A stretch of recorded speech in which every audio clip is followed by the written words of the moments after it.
우리에게 주시는 하나님의 귀한 말씀입니다. 아멘, 아멘. 여러분이 옛날에 읽었던 개역 성경에 보면 여기 십자가의 말씀이란 말이 십자가의 도라고 번역이 되어 있었습니다. 도를 가리키는 말을 헬라 성경에는 두 가지 다른 단어가 있습니다. 하나는 로고스라는 단어입니다. 또 다른 단어는 호도스라는 단어입니다. 오늘 이 말씀에는 로고스를 쓰고 있습니다. 호도스를 쓰고 있지 않습니다. 그래서 세번역 성경은 이 말씀을 잘 번역해 놓았습니다. 십자가의 도, 사도행전에 보면 호도스라는 말이 나옵니다. 그 도를 믿는 사람들, 그때는 호도스입니다. 이 호도스라는 말은 길이라는 뜻이 담겨 있는 겁니다. 그러니까 그 도를 따라가는 사람은 주님께서 길이 되신 말고 주님의 길을 따라 나선 사람들입니다. 바로 그런 사람들을 우리가 그리스도인이라 불려졌고, 그 사람들이 예수를 믿는 사람들이요 곧 성도들로 알려져 있습니다. 그런데 오늘의 말씀에는 그 호도스라는 말을 쓰지 않고 로고스라는 말을 쓰고 있습니다. 영어로 표현은 word message라는 뜻이 담겨 있습니다. 주님의 메시지입니다. 십자가의 메시지, 십자가의 말씀입니다. 저는 오늘 말씀을 대하면서 이런 마음이 들었어요. 왜 유대인에게, 왜 헬라인들에게 하나님의 말씀이 이렇게 어려운 것일까? 이것은 사람들이 찾아가는, 하나님을 찾아가는 방법의 둘을 대표하는 말씀입니다. 유대인들은 어떻게 합니까? 쇼미,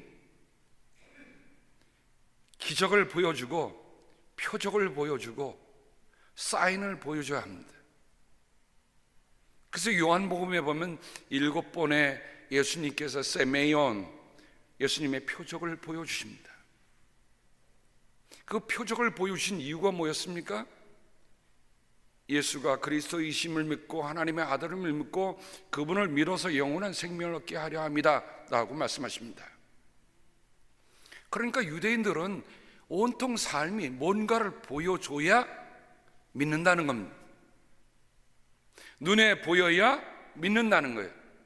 그런데 가만히 보니까 오늘 우리도 유대인과 별로 다를 바가 없습니다. 보여줘야 뭐가 일어나지 않습니까? 여기 헬라인 혹은 그리스 사람이라는 사람들은 어떤 사람입니까? 내가 알아들어야, 내가 머릿속에 들어와야 믿겠다는 거예요.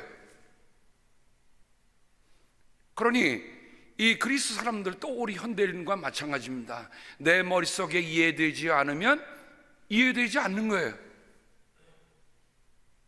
그러니 이 유다인이나 헬라인이라고 하는 이 말 속에는 우리가 어떻게 하나님을 믿는가에 대한 두 다른 방법을 우리에게 얘기해 주고 있습니다.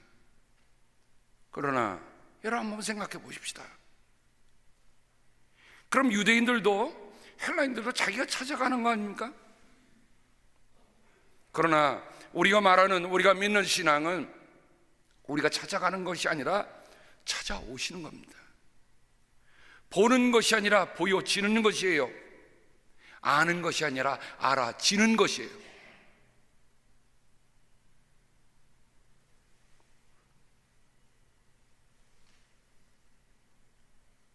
그런데 이 사람이 사인을 보여줘야 되고 뭔가 지식적으로 알아야 되는데 유대인들에게는 어떡합니까? 십자가라고 하는 것은 있을 수 없는 일입니다. 어떻게 메시아가, 어떻게 왕이 십자가에 달리는 무력한 인간으로 온다는 얘기입니까? 받아들일 수 없는 거예요. 그러니까 유대인들은 십자가의 그리스도, 십자가의 메시아를 받아들일 수 없는 겁니다. 십자가의 그리스도란 말이 십자가의 메시아입니다. 메시아가 어떻게 십자가를 달릴 수 있겠는가? 받아들일 수 없다. 그것은 거리낌이라고 했습니다. 거리낌이란 말은 스캔달론, 걸려 넘어지는 돌입니다. 그러니까 예수 그리스도의 십자가는 유대인들에게는 엄청난 스캔들이었어요. 누구나 다 거기에 걸려 넘어지고 맙니다.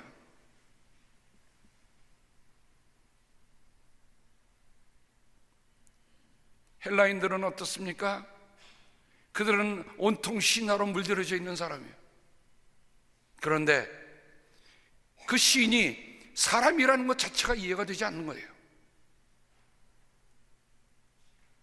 그러니까 그들은 자기들이 받아들일 수 없다고 하는 것으로 밀어놓고 있는 겁니다. 오늘 첫 절에 이렇게 시작합니다. 십자가의 말씀이 멸망당할 자들에게는 어리석은 것이지만 구원을 받는 인 우리에게는 하나님의 능력입니다. 저는 이 말씀을 대하면서 가슴이 아팠어요. 왜냐하면 멸망을 당할 사람들이 있다, 구원받을 사람이 있다, 이 두 가지가 엄연한 현실이라는 것을 바울은 얘기하는 겁니다.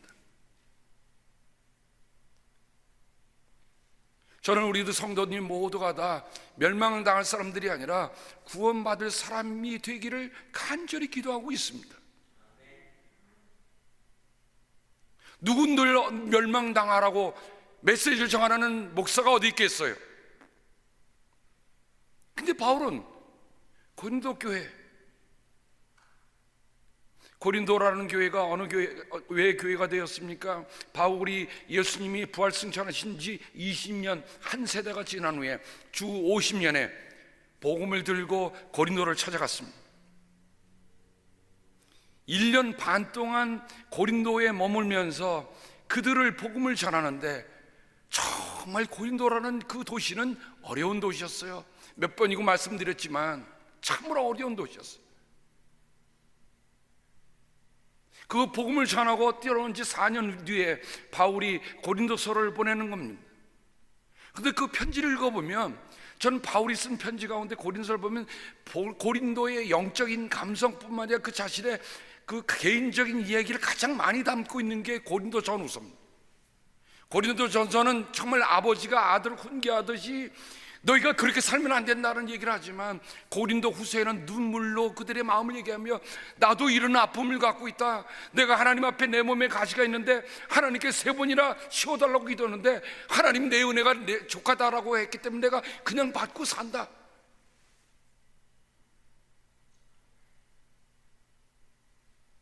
엄청난 하늘의 계시 3층전에 올라가서 하나님의 계시를 받았던 것도 바울인데, 자기 몸에 가시 때문에 괴로웠던 것도 바울이잖아요. 그런데 바울 안에는요, 이 두 가지가 함께 어우러져 있어요. 그러니까 바울이 고린도에게 이 보낸 편지는 정말 아들에게 주는 아버지와 같은 심정으로 주는 겁니다. 그 말은 뭐예요? 너희들은 멸망당해서는 안 된다라고 얘기하는 거예요. 그런데 멸망을 당할 자들과 멸망을 당하는 어리석은 자들과 구원받을 사람을 둘로 쫙 나뉜다는 것이, 이게 우리에게는 불편한 진실입니다. 잘 믿으셔야 돼요. 여러분, 우리의 믿음의 목표는 뭡니까? 이 땅에서 잘 사는 겁니까? 성공하는 겁니까? 아니에요. 성경은 우리에게 분명히 지금 우리의 믿음의 목표는 우리의 영혼이 구원을 받는 거다, 이렇게 분명히 얘기해주고 있어요. 그러니 우리의 영혼이 구원을 받는 일이 뭔가 하는 것들을 우리가 깊이 돌아보면서 이 말씀을 대해야 됩니다. 그렇지 않으면 우리가 어떻게 됩니까?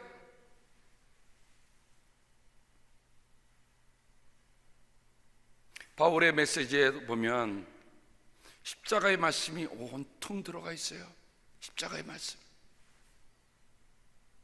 그러니까 주 50년, 예수님께서 부활 승천하시고 한 세대가 되는 이 50년에 바울이 최초로 그리스도의 십자가 사건을, 그리스도의 부활의 사건을 들고 이분이 우리의 생명이다 라고 복음을 전파로 나간 겁니다. 가장 극악한 박해자가 지금은 가장 열정적인 복음의 전도자로 바뀌어 나간 겁니다. 그러면 바울에게 있어서 십자가의 말씀은 뭐를 의미하는가? 그의 편지를 제가 한번 찾아보았습니다.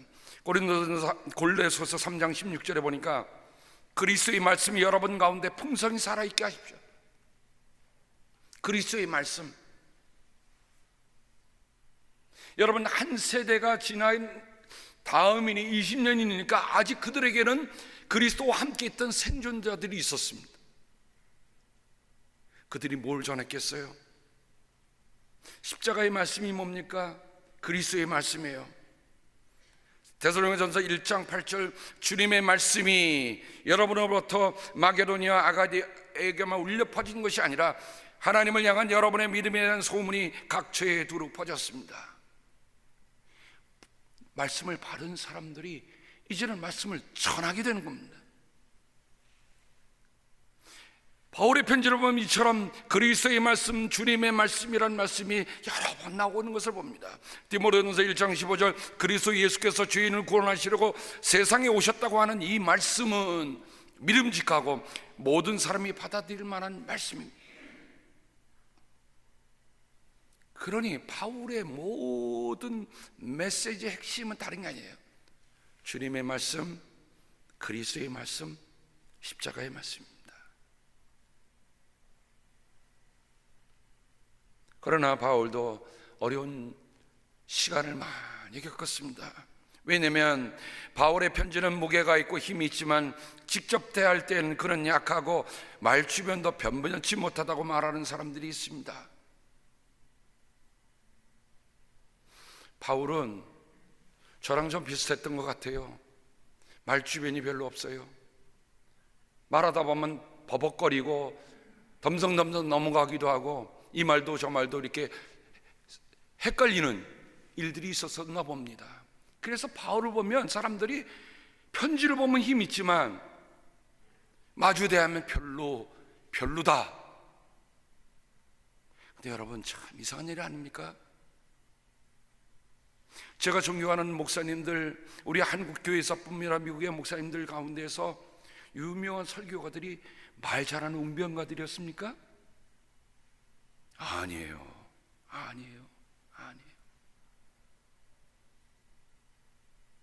그냥 가만히 듣다 보면 졸릴 수도 있고 말주변도 별로 없는 분들인데 이상하게 말씀을 전하면 말이죠, 사람들의 마음이 움직이고 사람들이 그리스도에게로 돌아오는 역사가 있었단 말이죠.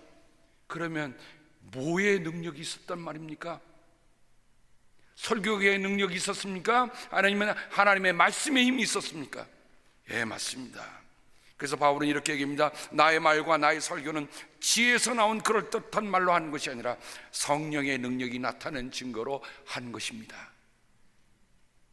그러므로 여러분, 하나님의 말씀을 들을 때 여기에 어떤 사람이 나와서 말을 전한다 생각하지 마시고 성령께서 우리에게 전하는 그 말씀을 듣고자 하는 우리 마음에 그런 기다림, 열망이 있기를 바랍니다.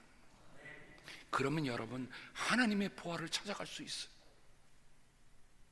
앉아가서 따지고 앉아 있습니다. 수학적으로 머리 틀고 어순이 바뀌고 왜 갈팡질팡하고 문법이 틀리고 이거 따지다가는 아무것도 건져가는 거 없어요. 남는 건 뭡니까?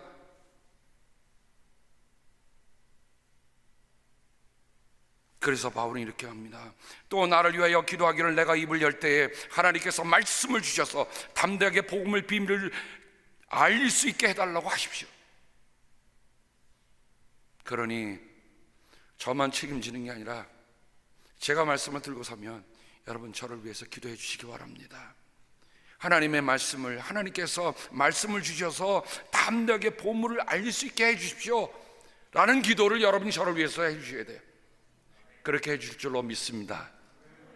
요즘은요, 제가 말씀을 전하면서도 제가 감사해요. 하나님이 제게 그 말씀을 주신다는 게 감사합니다. 늦게 철이 드나 본다고 여러 번 말씀드렸는데 이제 말씀이 된 철이 들어가나 봅니다. 전에 못 보이던 것이 보이고 전에 깨닫지 못한 것이 깨닫게 되고, 그게 제가 깨닫는 겁니까? 알려주시고 알게 하시고 보게 하여 주시는 하나님의 은혜인 줄로 저는 믿습니다. 그런데 돌아보니 저를 위해서 이렇게 뜨겁게 기도하시는 성도님들의 기도가 있다. 바울도 그 기도를 늘 애석했어요. 저를 위해서 기도해 주십시오. 제가 복음을 전할 수 있게 기도해 주십시오.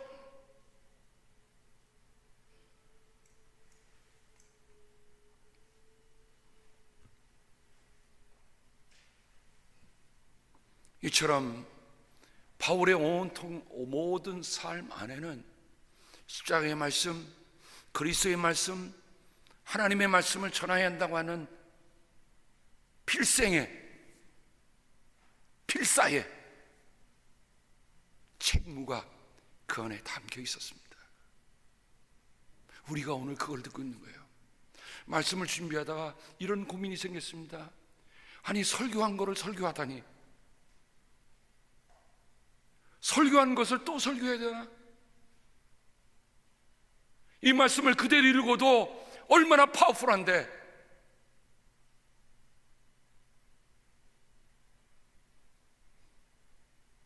그러니 여러분, 하나님의 말씀은 그대로 읽으세요. 그대로 읽으시면 생각해보세요. 고린도 교회에 어디 지혜 있는 사람들이 몇이나 있었습니까? 권력 있는 사람이 몇이나 있었습니까? 다 노예 출신들이 대다수였어요. 인간적으로는 세상에 내놓을 것이 별로 없는 사람들이 예수를 믿으면서 그들의 삶이 변화가 되고 그들이 정말 소위 말하는 지혜도 깨닫게 됐던 것이죠.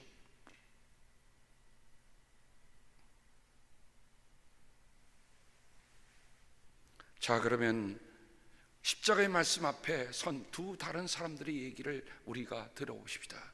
멸망을 당할 어리석은 사람들이 있고 구원받을 사람이 있어요. 하나님의 말씀이 선포될 때 누구는 멸망을 하고 누구는 구원을 받는가? 멸망당하다는 말은 이런 뜻을 지니고 있습니다. 그냥 멸망이라니까 우리가 그런가 보다 하는데, 원래 이 말은 사형에 처한다는 뜻이 있어요. 하나님의 말씀을 듣는 순간이 사형 선고될 수 있습니다. 한번 돌아보실까요? 어떤 일이 있었죠? 사도행전에 보면 우리가 잘 아는 하나님 말씀 그 자체가 사형 언도가 돼서 그 자리에서 끝난 사람이 있습니다. 아나니아와 삽비라 이 사건입니다.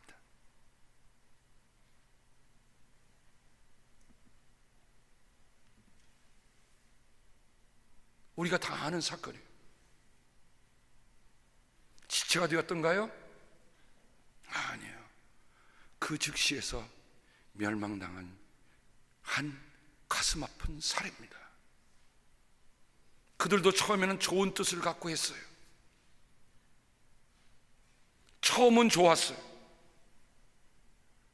그런데 순간적으로 사람의 마음이라는 게, 사람의 욕심이라는 게 하나님 뜻을 가로막아 버렸어요. 얼마나 가슴 아픈 얘기입니까?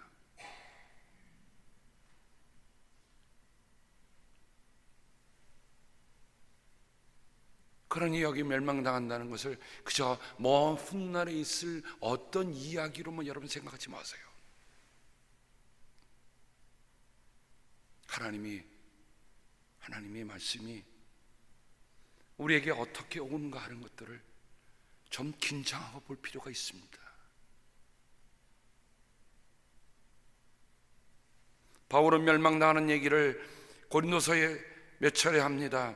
우리는 구원을 얻는 사람들에게서나 멸망을 당하는 사람들 가운데서나 하나님께 바치는 그리스도의 향기입니다. 우리의 복음이 가려져 있다면 그것은 멸망당하는 자들에게 가려 있는 것입니다. 복음을 들어도 복음을 믿지 않고 받아들이지 않는 사람들은, 바울은 이렇게 얘기합니다. 멸망당한 자들에게는 가려져 있다. 그러니 우리 스스로도 살펴볼 일입니다.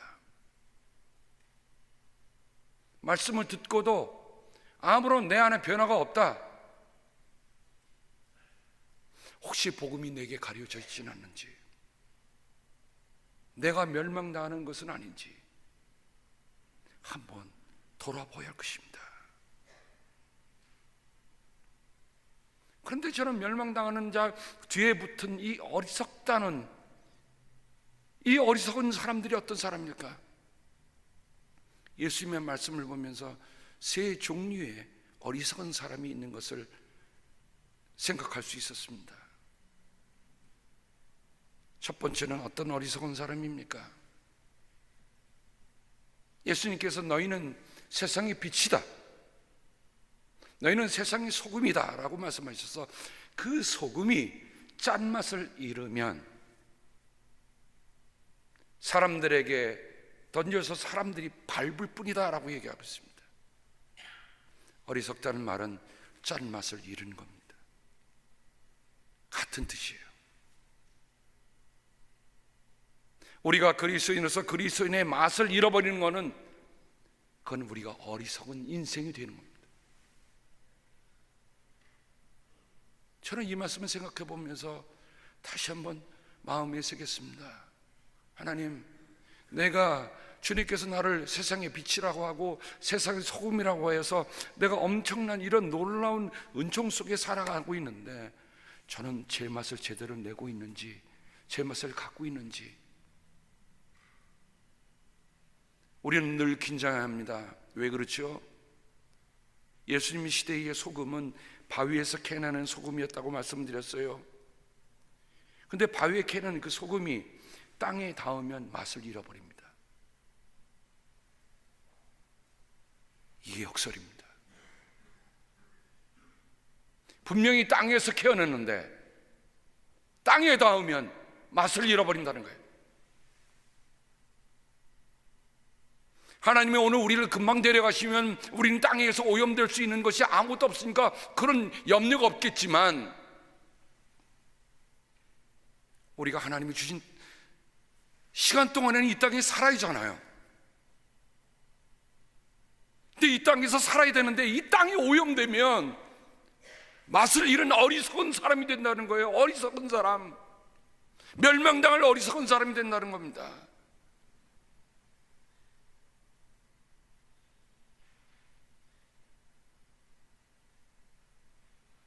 정말 나는 맛깔나는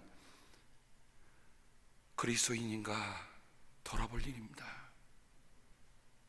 나도 모르게 땅에 오염돼서 땅에 붙어 있어서 맛을 다 잃어버리고 있지는 않는지 생각해 볼 일입니다.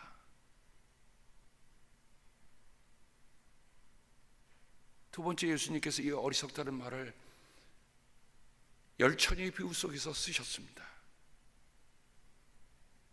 신랑을 기다리는 열처녀가 있었잖아요. 다섯 처녀는 등불과 엑스트라 기름을 준비했고 다섯 처녀는 그냥 등불 차게 있는 것만 준비했습니다. 무슨 차이였죠? 엑스트라 기름. 신랑이 오니까 둘 다 자다 깨갖고 일어나서 막 준비하는데 보니까 등불이 다 꺼져가는 거예요. 지혜로운 처녀는 지혜로운 다섯 처녀는 거기다가 집어넣고 신랑을 맞이하고 들어가는데 옆에 있던 어리석은 처녀들이 그때서야 급했거든요. 나 기름 좀 꽂아오. 참 야박하지요. 너 반 주면 나도 못 쓰고 너도 못 쓰니까 딴 데 가서 사갖고 와. 여러분, 복음이 때때로는 야박할 수도 있습니다. 그래서 간 동안에 신랑과 지혜로운 다섯 처녀는 들어갔고 어리석은 다섯 처녀는 그때서야 와서 문을 두드리는데 문은 닫혔다. 그때 예수님이 어리석다는 말을 쓰셨습니다. 여러분, 인생의 기회나 인생의 할 일들이 아직도 여전히 많이 남아있다, 그렇게 생각하지 마세요.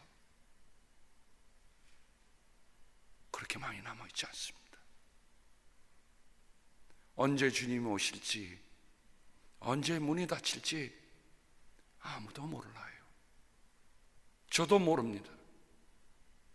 단 하나, 내 인생에 준비되어 있느냐 아니냐 차이가, 어리석으냐 지혜로우냐, 멸망당할 것이냐 구원받을 것이냐는 그 차이를 분명히 가름할 것이라는 것입니다. 한번 생각해 보세요.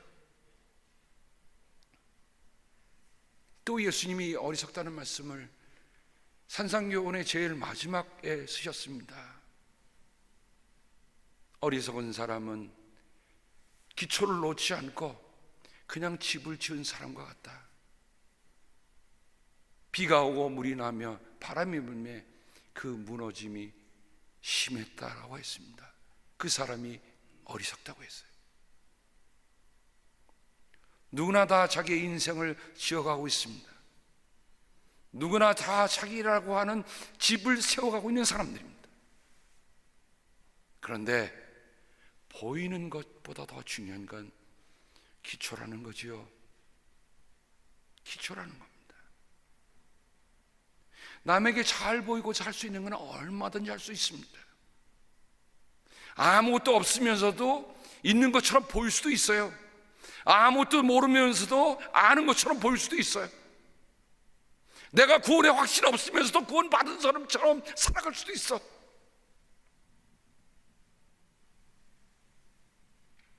근데 기초는 누구만 합니까? 다른 사람이 몰라요. 나만 하는 거예요.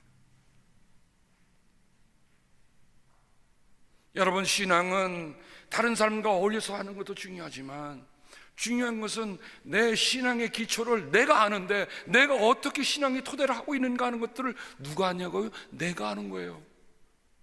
근데 그때 그거를 소홀히 했다. 그럼 나는 어떤 사람입니까? 어리석은 사람이에요. 어리석은 사람.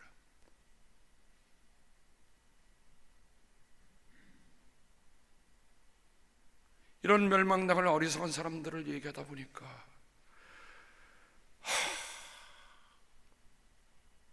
바울은 이 어리석다는 말을 계속 쓰고 있습니다. 1장 18절에 십자가의 말씀이 멸망당한 사람들은 어리석은 것입니다. 21절 하나님께는 어리석게 들리는 설교를 통하여 믿는 사람들을 구원하시길 기뻐하시는 것입니다. 23절 이방 사람에게는 그리스도가 십자가에 달렸다는 것이 어리석은 일입니다. 1장 25절 하나님의 어리석음이 사람의 지혜보다 더 지혜롭고 하나님의 약함이 사람의 강함보다 더 강합니다. 왜 이런 어리석은 일들이 일어나는가? 하나님의 영적인 세계에 대해서 관심이 없기 때문에 그래요. 고린도전서 2장 10절 14절 그러나 자연에 속한 사람은 하나님의 영에 속한 일들을 받아들이지 아니합니다. 그런 사람에게 이런 일들이 어리석은 일입니다.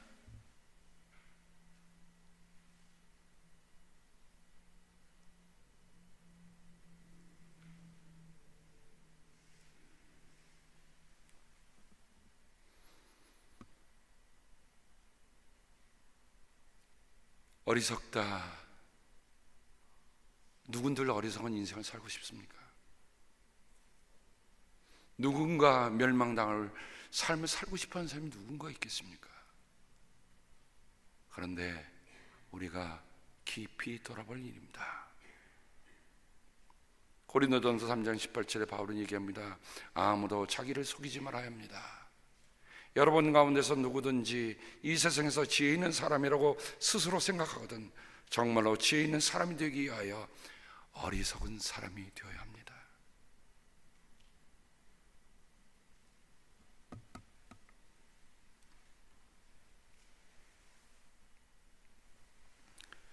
말씀을 23절로 가면 그래서 바울은 우리는 십자가에 달리신 그리스도를 전합니다 라고 얘기합니다. 십자가에 달린 그리스도. 신앙은 다른 게 있는 게 아닙니다. 우리 영성의 가장 깊은 기초는 다른 곳에 있지 않아요. 십자가의 그리스도 앞에 내가 서는 일입니다. 십자가에 달리신 그리스도를 내 인생의 가장 중요한 주님으로 받아들이는 거예요. 그거밖에 없어요.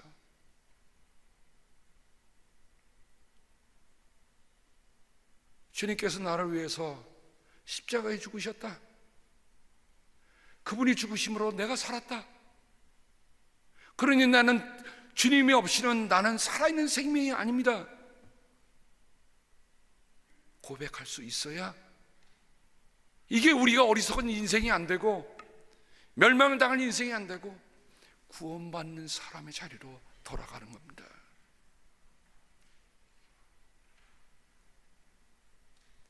십자가의 그리스도, 이 그리스도는 하나님의 능력이요 하나님의 지혜입니다. 유대인들을 향해서는 하나님의 능력이라고 얘기하고 헬라인들을 향해서는 하나님의 지혜라고 합니다. 그리스도 없이는 아무것도 있을 수 없다는 얘기죠.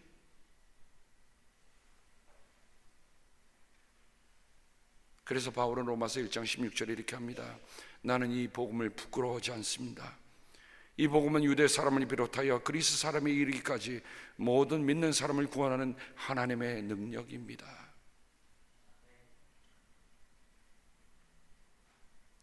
말씀의 결론으로 갑니다. 바울은 끝으로 이렇게 얘기합니다.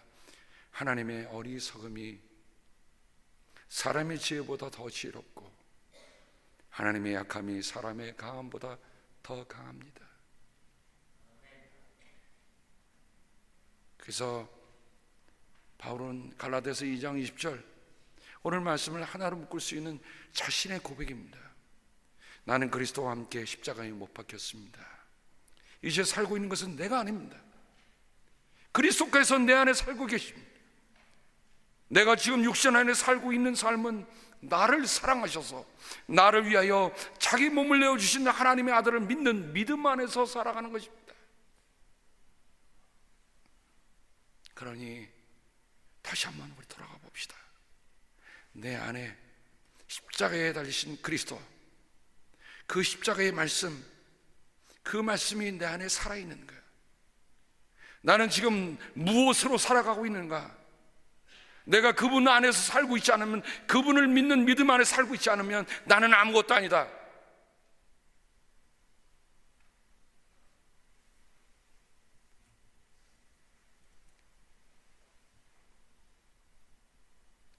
십자가의 말씀, 십자가의 로고스가, 그 로고스가 호도스, 길이 된 것입니다.